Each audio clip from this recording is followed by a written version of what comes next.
Hello student, আমি Tapas sir.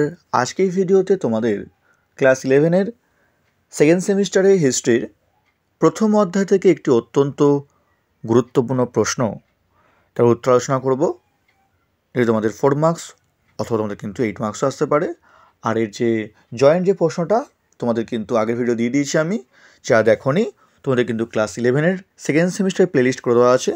সেখানে তোমাদের যাবতীয় প্রথম অধ্যায়, দ্বিতীয় অধ্যায়, তৃতীয় অধ্যায় সাজেশান, সাপোর্টিং প্রশ্ন, এক্সট্রা প্রশ্ন সবই দেওয়া আছে। তার সঙ্গে তোমাদের কিন্তু আদার্স যে আমি তোমাদের নোটস দিয়েছি সেগুলো তোমাদের কিন্তু দেওয়া আছে। যারা দেখোনি অবশ্যই তোমরা কিন্তু গিয়ে প্লেলিস্টটিকে দেখে নিও। দেখো, তোমাদের প্রশ্ন হচ্ছে, দিল্লির সুলতানি শাসন কি ধর্মাশ্রয়ী ছিল? অথবা আসতে পারে 8 মার্কসে, দিল্লির সুলতানি রাষ্ট্রের প্রকৃতি লেখো। ভেরি ভেরি ইম্পর্টেন্ট প্রশ্ন, এবং তোমাদের কিন্তু অনেক স্কুলে কিন্তু পরীক্ষায় এই প্রশ্নটি আসতে পারে। তো দেখো, ভূমিকা দিল্লির সুলতানি রাষ্ট্রের প্রকৃতি নিয়ে ঐতিহাসিকদের মধ্যে কিন্তু যথেষ্ট কিন্তু মতভেদ বা পার্থক্য রয়েছে। যেমন ডক্টর রামচরণ শর্মা, ডক্টর ঈশ্বরী প্রসাদ প্রমুখরা মনে করেন যে দিল্লির যে সুলতানি রাষ্ট্র ছিল সেটা কিন্তু ধর্মাশ্রয়ী রাষ্ট্র, অর্থাৎ ধর্মকে কেন্দ্র করে কিন্তু এই রাষ্ট্র গড়ে উঠেছে। আবার জিয়াউদ্দিন বার্নি দিল্লির সুলতানি রাষ্ট্রকে ধর্মনিরপেক্ষ বলে অভিহিত করেছেন।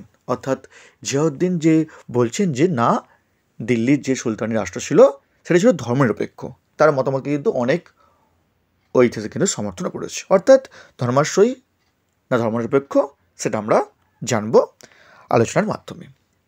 প্রথমে দেখো, ধর্মাশ্রয়ী যারা বলছেন তাদের পক্ষে যুক্তি। ফার্স্ট দেখো, খলিফা তন্ত্রের প্রতি আনুগত্য।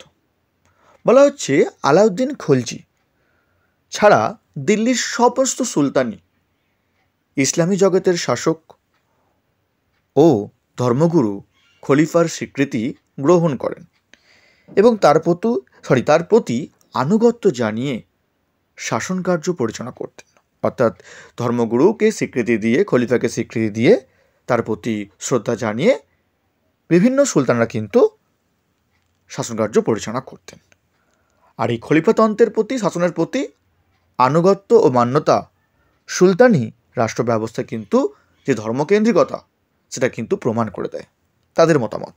আসবো আমরা পরের পয়েন্ট, উলেমা ও শরিয়তের গুরুত্ব। সুলতানি শাসনে উলেমাদের উল্লেখযোগ্য কিন্তু ভূমিকা ছিল। এই উলেমা বলতে কিন্তু ইসলামী যারা পণ্ডিত তাদের কিন্তু উলেমা বলা হয়। এই উলেমারা ছিলেন শরিয়তের ব্যাখ্যাকর্তা, ইসলামে যে আইন কানুন সেই নিয়মের ব্যাখ্যাকর্তা।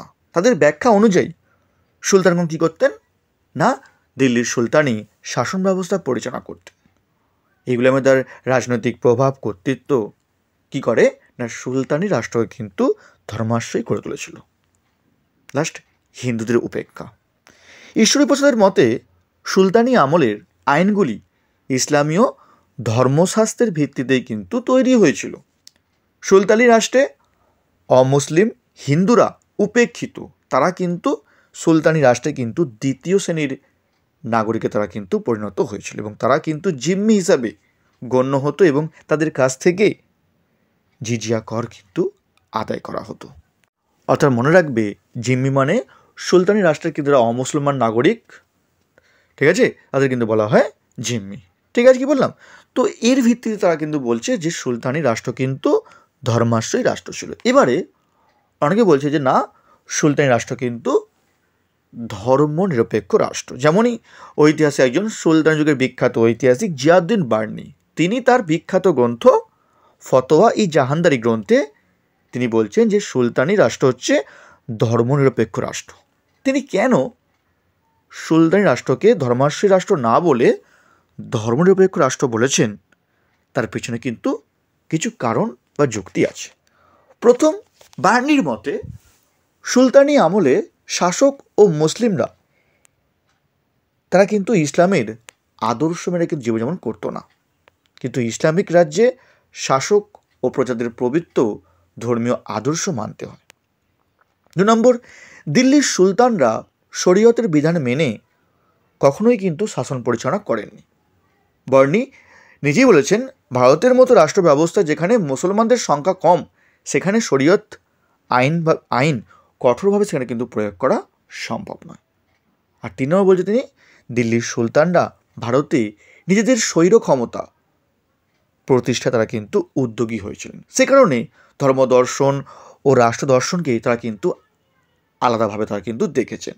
এই প্রসঙ্গে গিয়াসউদ্দিন বলবনের একটি উদ্ধৃতি প্রশ্নে বলেছেন যে, গিয়াসউদ্দিন বলবন বলেছেন, আমার প্রভু ইলতুৎমিশ প্রায়ই বলতেন যে সুলতানের পক্ষে ধর্মবিশ্বাস মেনে কাজ করা সম্ভব নয়।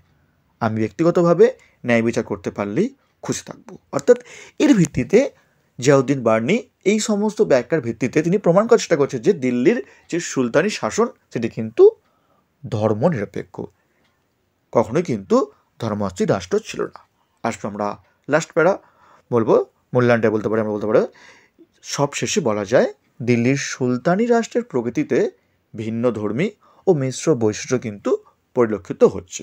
তবে ঐতিহাসিক তথ্য প্রমাণের ভিত্তিতে একটা কথা বলা যায় যে মধ্যযুগের ভারতবর্ষে সুলতানি রাষ্ট্রের প্রকৃতি ধর্মাশ্রয়ী ছিল না।